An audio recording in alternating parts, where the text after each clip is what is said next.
Okay, so today I'm going to talk to you about the observational form within GradeCam. The observational form is a great form to use in GradeCam, and you can kind of customize it how you want to use it, just depending on what you're looking to do with it.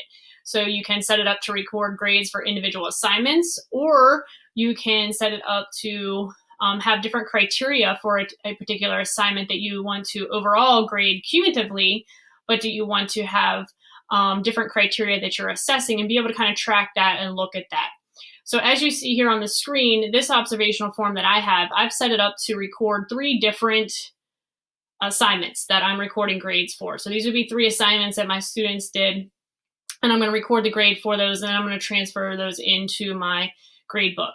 All right, and like I said, you could also have here where each heading was a different criteria of, let's say, a project. In science, we do a lot of models. So, one of my headings might be, identifying or labeling the components of their model.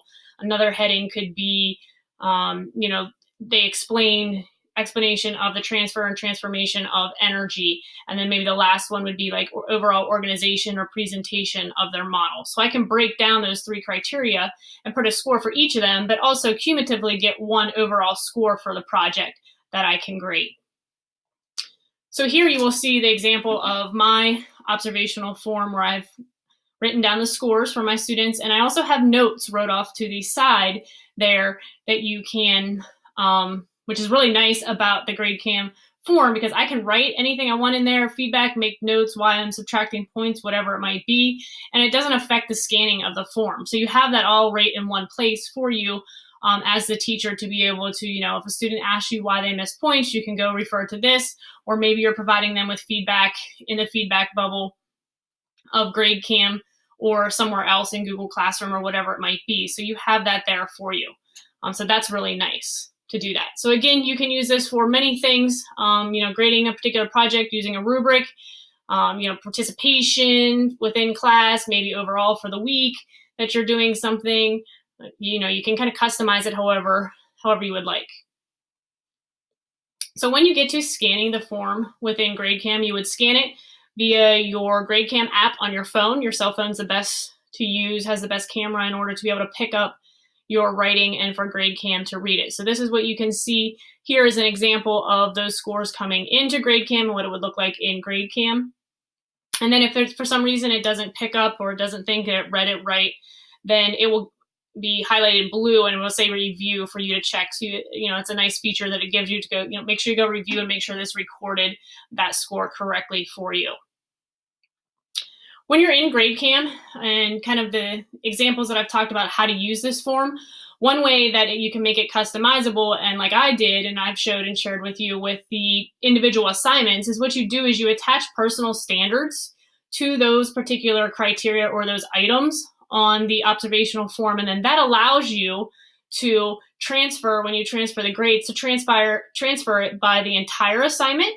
So that would be a cumulative score, like I was talking about with a project that you have different criteria that you graded on, but you just want the overall score for that project. So you can transfer the entire assignment, or I can transfer it, or you can transfer it by a particular assignment based on the personal standard that you attach to it. So you can see here the different personal standards that I have here for this one, and I could click on one of those and then just transfer basically that column into the grade book. So you could transfer your criteria into the grade book differently or as a cumulative score.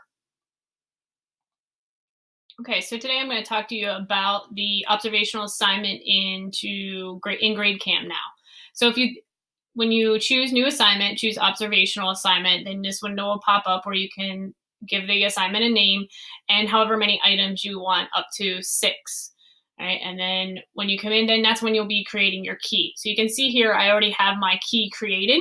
So when you open this, it's going to say item. So you would click on that item, you would hit edit.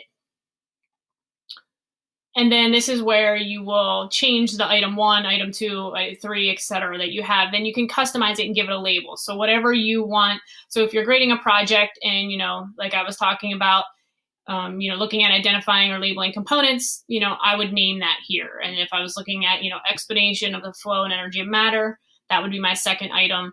And then the third one would be like overall organization or whatever criteria you're grading. So, if you were grading based on a rubric or a project, you would make those criteria your labels for each of your items, and then, the points accordingly, and so on.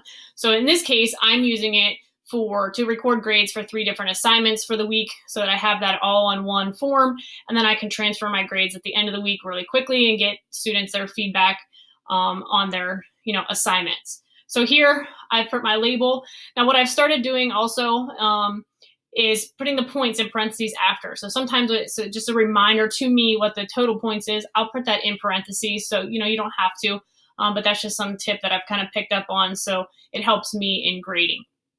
And then down here is where you would add your standards. So if you have a particular curriculum standard that is attached to what you're assessing, you would hit add standard and be able to search for that.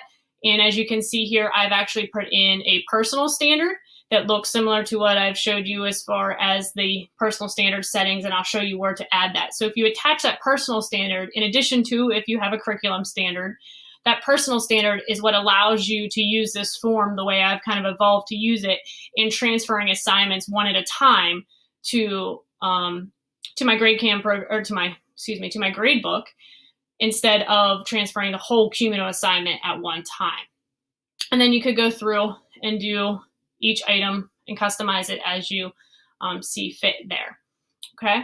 So, and then where those personal standards are, you would go to, in GradeCam, to your settings and down to standards. And then this is where you can create those standards that you want to label. So I started out really specific when I started using this, and then I've kind of gotten a little bit more generic. So if it's a graphic organizer that my students are doing, or if it's a graph that they're doing, I've started using kind of generic standards so I can assess and look at reports later on for anything that was, them creating a concept map, or anything where they were creating graphs or analyzing graphs for me. So it's, it's kind of helped that in kind of evolving that and changing that, but you can put it specifically as well, whatever you want.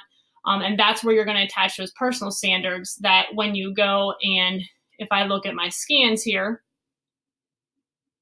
okay, and I just have a generic class here for demonstration purposes. When I go to transfer that with the transfer window, and I select which class I want to transfer, this is that window that I had mentioned earlier where you can transfer the entire assignment, one cumulative score. So if I'm doing a project and I just want one score in the gradebook, that's what I'm going to use. If I want to transfer just the bike simulation model assignment, then I can select that, and you will notice that the grades change, and just for that column, it's going to transfer over into my gradebook. So that's a really nice feature. So if we look at the observational form overall, then when you print it out, this is what it would look like. So you would see your students' names here on the left-hand side. You would see up across the top those items and the labels that I created with my point values up there. And again, if you had 6 items, you would see 6 items here. If you had 2, you'd see 2, and so on. So, and then you have this space out here where you could write down your feedback regarding either a particular assignment, a student was absent, or if it was a particular criteria that you were looking at, you can make notes on why they missed points for that criteria. So this is what you would print out.